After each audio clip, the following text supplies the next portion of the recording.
totally different ballgame than being a man. I need to change my tampon. I need to do number one and I need to do number two. And I don't know if they're all gonna happen at the same time, because when you've been holding your bladder for 6-7 hours because there are no available porta potties in the city for you to use, it's disgusting. It's disgusting, DC.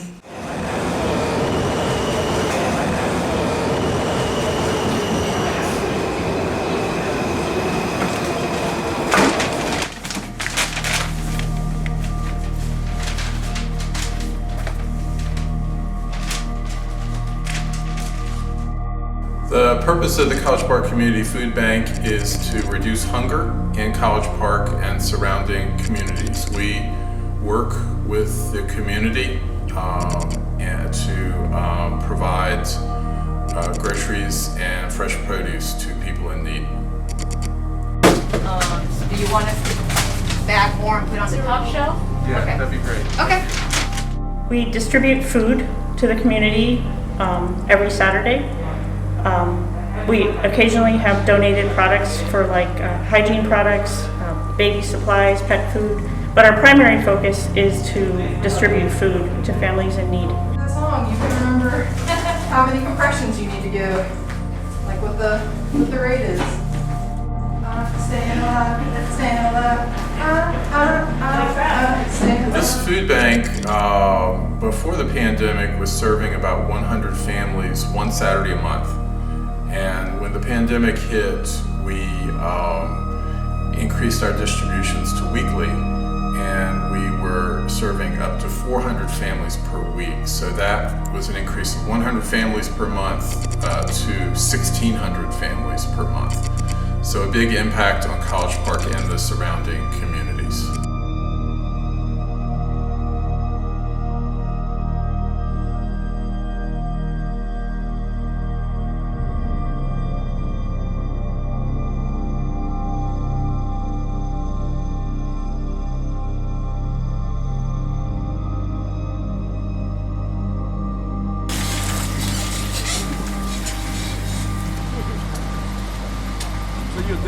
All right, here's some of the grocery bags that we use to give out to the family. So these just involve lots of non-perishable items such as beans, canned vegetables, rice, pasta. We also like to throw in a few miscellaneous items, so like candy for the kids, cereal, and many other things that we just have like from donations. This is a true community effort. Like this food bank was started by people in this community. It's run by people in this community. It's for people in this community, and it's staffed by people, you know, from this community. So, Well, I had this hunger for service to others, and also I was trying to fulfill it. So I was asking my wife, what can I do? And I literally live across the street. She's like, well, why don't you help out the food bank? Well, great. So yeah, definitely, as far as just seeing the interaction with one-on-one people, that just makes a difference. It feeds what I was feeling empty with.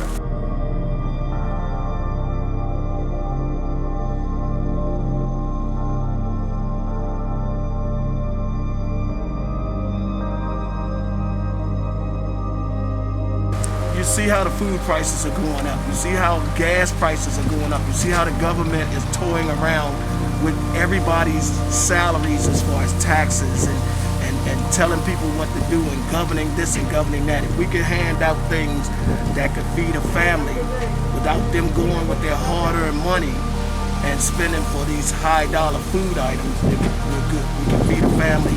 They can go and worry about something else other than hunger.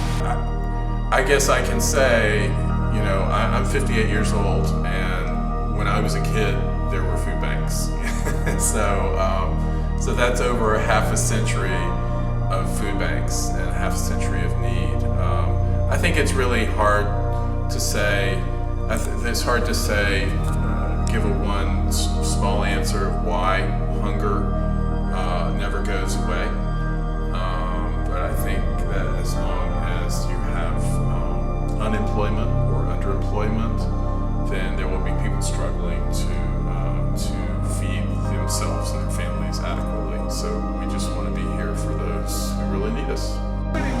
there are so many people who come here they work multiple jobs. They aren't. It isn't like they aren't trying to support themselves. literally do not make enough money to support their families by working, and they need additional food security. And I think that's it's such a there's a paradox about it, because it's like the need in our community is so bad, and we are busy every Saturday morning, and that means that there's a lot of need. The flip side is that the people who turn out here and who donate food to this food bank and donate money to the food bank are making a real difference. So it's the paradox is that the need is so great and the care in the community to address the need is so great, but that doesn't change the structural inequality that leads to people needing a service like this.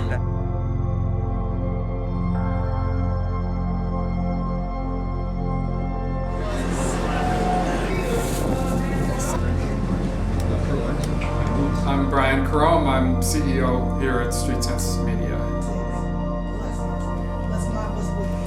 Hi, my name's Chris Cole.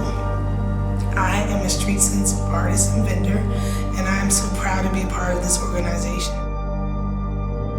We began as a street newspaper, which is a model that was invented elsewhere.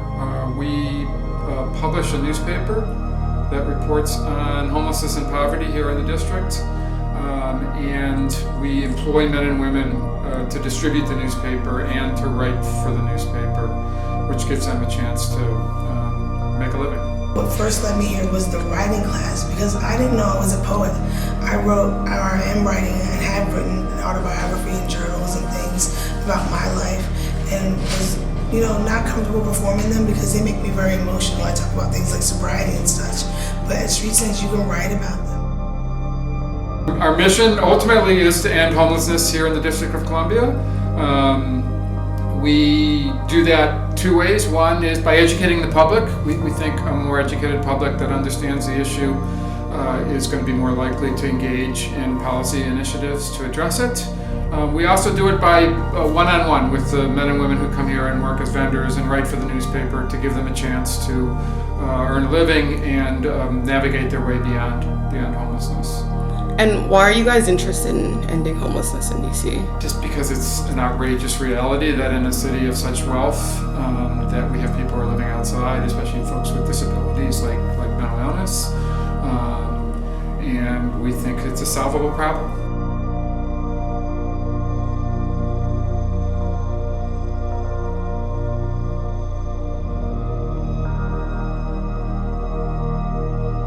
I have a mental illness, and the traumas that have happened to me while I was, in places like institutions and jails and hospitals.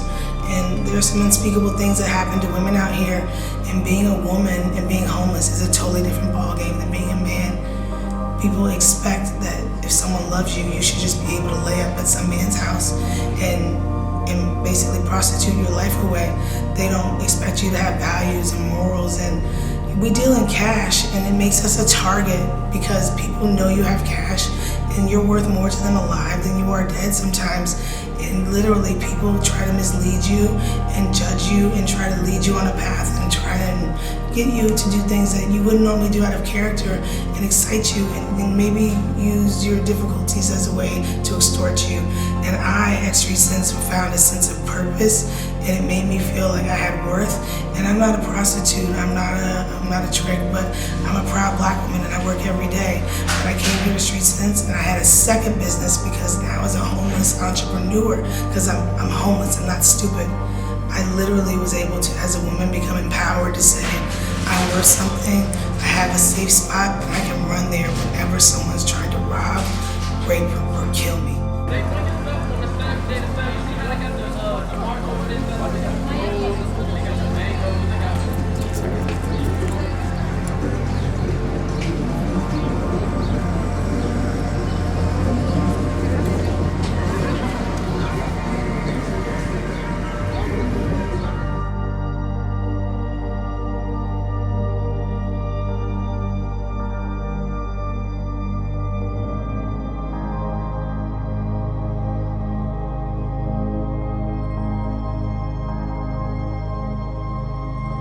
I don't think the approach of evicting people from the encampments is a good approach. People have found themselves there for a reason.